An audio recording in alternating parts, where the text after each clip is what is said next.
بەڵە سلااوان لێ دیارە مەڵبەندی سۆرانی کۆمەڵی دادگەری لە چوارچەوەی ئامادەکاریەکانی بۆ هەڵبژاردننی ئەنجومەنی نوێنەرانی عێراق بەردەوامە لە کارکردنی لە ئێستاشدا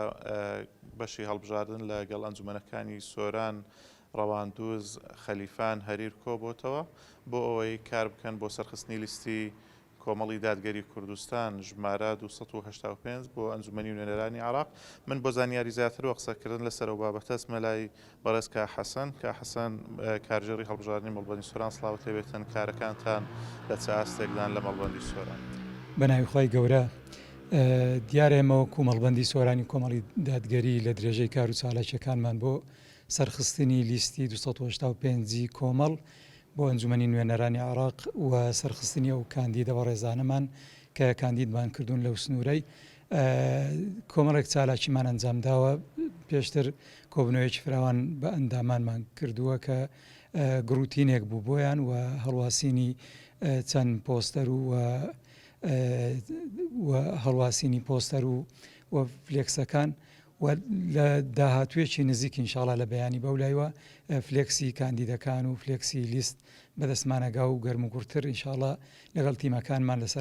لەسەرجەم ئەنجومەنەکان بەردەوامە بین و هەڵمەتی بانگەشە فراوانتر ئەەکەین. و ئەم شەو کۆبنەوەیەکمان کرد بە کادیرانمان لە سنووری ئەنجومەنەکانی خەلیفان و حەریر و سۆران و ڕەواندوز و سەرجەم ڕێکخراوەکانی تر کە ئەمەش گەرم و گوڕیەکی تر بوو بەڕاستی هەمویان بەو پەڕی ئامادەکاری و ئامادە بوون. سوپاسیانەکەین و لێرەوە داوا لە دەنگدەرانمانەکەین داوا لە خەڵکی کوردستانەکەین کە سی قەومتمانەی خۆیان بە لیستی 285 کۆمەڵی دادگەری بدەن و کاندیدەکانی ئەم لیستە هەڵبژێرن بە تایبەتی لە سنووری بازنەی هەولێر چکە کاندیدی دەستپاک و داوێن پاک و ڕازگۆن لەگەڵ خوا لەگەڵ میلەت و لەگەڵ دەنگدەرانیان و ئەم دەسەڵاتە گەندەڵ و زاڵم و ستەمکارە سزا بدەن بۆ ئەوی بتوانین بەڕاستی ئەم میلەتە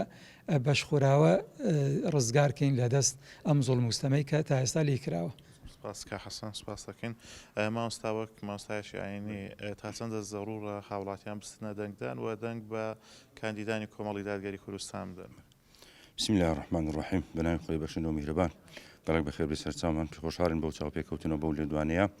دیارە ئەمە وەکو مسلمان ئومەتی پێغەمبەر صلی الله عليه وسلم ئومەتی قورئان ئومەتی ئەو دینە جوان و پاک و خاوێنەین. خوای گەورە فەرمێ ئەن ئەقیم الدین يعني هەڵبستن بە خزمەتکردنی دینی خدا سبحانه وتعالى و هەروەها وەکو قەناعەتێکی مسلمانانە و شوێنکەوتوی هەموو پێغەمبەران سەلامی خدایان لەسەر بێت سەروەری هەمویان حەزەتی محەممەد المستەفا صلی الله عليه وسلم فێرمانی کردین فێر لەو دینە جوانەوە فێر بن کە مسلمانان لەسەریان پێویستە ئەمیرێکی باش و دەسەڵاتێکی خودایی کە بریتی بیهاوێر بکاتەوە لە حرام و لە حەرار و ئەمر بە چاکە و نەهی لە خراپە بکات ئەوش دەبێت دەستەیە کە لە ئومەتی پێغەمبەر صلی الله عليه وسلم پێشەوایەتی ئەم کاروانەیە بکات و سیاست لە دینداریدا بەشێکە لە دینداریمان لە ئومەتی پێغەمبەر صلی الله عليه وسلم وەکو پەروەردگارمان ئەفەرمێ وەلەن یەجعل الله للکافرین على المؤمنین سەبیلا. خوای گەورە مەجالی نەداوە بێدینەکان و بێبڕواکان باڵادەست بن بەسەر مسلماناندا. لەو ئاەتەوە ئەوە فێر ئەبین کە واجبێکی شەرعیە هەمومان نەسب ئیمام للمؤمنین ئەنی ئیمام و پێشەوایەکی باشمان هەبیت کەوا کاروباری مسلمانان بەڕێوە بات هەروەکو پێغەمبەر صلی الله عليه وسلم وای فێرکردین حتا لە کاتی وفاتکردنی شاخۆشەویستمان صلی الله عليه وسلم لە سەرمەرگا لە کاتێک جانەڕادا ئوسامەی کوڕی زەید کە سەرکردەی لەشکری مسلمانان بوو مع العلم تەمەنیشی لە 17 ساڵ و ئەوانە بوو زۆربەی لە سەحابە بەتەمەنەکان دەخزمەتی دابوون فەرمویان کاروانەکە بگەڕێتەوە لە جیهاد یان بەردەوام بی پێغەمبەری نازدار صلی الله عليه وسلم فێرمانی کرد فەرمی با بەردەوام بیت کەوا بۆ لێرەوە فێر ئەبین کە مسلمانان پێویستە دەسەڵاتیان بەدەست بیت باڵادەست بن لە ئەوی گوناح بگۆڕن منکەر بگۆڕن حرام بە حرام بزاندرێ حەڵاڵش بە حەڵال بزاندرێ حتا وەکو بتوانین ڕەزامەندی خوددا لە دنیا و لە قیامەتدا بەدەست بێنین. مامۆستا ئەحمەد ئەمین وەک پێشمەرگەیەکی دێرینی کۆمەڵی دادگەری چ پەیامێکت هەیە بۆ هاوڵاتیان یاریێمی کوردستان کە دەنگ بە لیستی کۆمەڵ بدەن؟ بسم الله الرحمن الرحیم. وڵا دیارە ئەوڕۆ کۆمەڵگەیمە تووشی زۆر دەردەسەری جۆرا و جۆر بووە. یعنی گەر ئینسان بە وجدانەوە تەماشاکە لە هەر ماڵێکی ئەو کوردستانەی بە تایبەتی چینی فەقیر و هەژار چەندین منداڵی هەبن نییە ماڵ نەگرفتی تێدا نەبێت تاعینات نییە یعنی بژێوی ژیانی خەڵکی بەڕاستی زۆر تەسک بوویتەوە ژیان و زەحمەت کەتیە جا ئەگەر ئەوڕۆ کە هەڵبژاردنە ئەگەر ئینسان لە قۆناغێکی ئەوە دەکەم تەرخەمی بکا پێمە هەم زەرر لە خۆیدا هەم زەرر لە خەڵکەشەدا ئەوڕۆ لەسەر پێم وایە ئەوەی کە تۆزێک فامی هەبی و عقلی هەبی و ویژدانی هەبی وە لەما کادا بواری دەنگدانی شەبی پێمە یەکەم تەرخەمیکردن لە دەنگدانی شتەشی زۆر خراپ و زوڵمێ لە خۆشەکە زوڵمێ لە میلەتیشەکە جا لەبری ئەوەی کە ئەو وەزعی کە ئێستا تێداین وەزعشی زۆر ناخۆشە و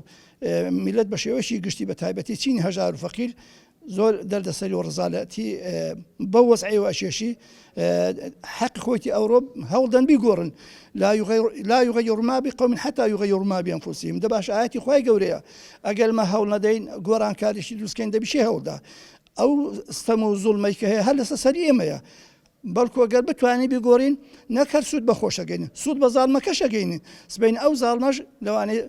لۆ دوسبەی لەمەش باشتر بیتەوە زان پێم وایە ئەرچی سەرشانی هەر هەمولایەکە هەوڵدەین درێغی نەکەین ئەو وەزعی بگۆڕین بەڵکو میلەتەکە بە شێوەشی ئام هەسێتەوە و ئەو زوڵم مستەمەی لەسەر لاچیت و ئەرچی سەرشانی هەموانشمە زۆر سپاس مامۆستا بەڕێز بەڵێ دیارە کۆمەڵی دادگەری ئامادەکاری تەواوەکاتن بۆ هەڵبژاردننی 11 2025 کەوا بڕیارە بۆ ئەنجومەنی نوێرانی عراق ئەنجام بدرێ و ئەندامانی کۆمەڵی دادگەری لە سەرجەم ناوچەکانی هەرێمی کوردستان بە گڕوتینەوە کارەکەن بۆی لیستی ژمارە 285 کۆمەڵی دادگەری سەر بخەن بەڵام نەگەڕێ مولایەوە.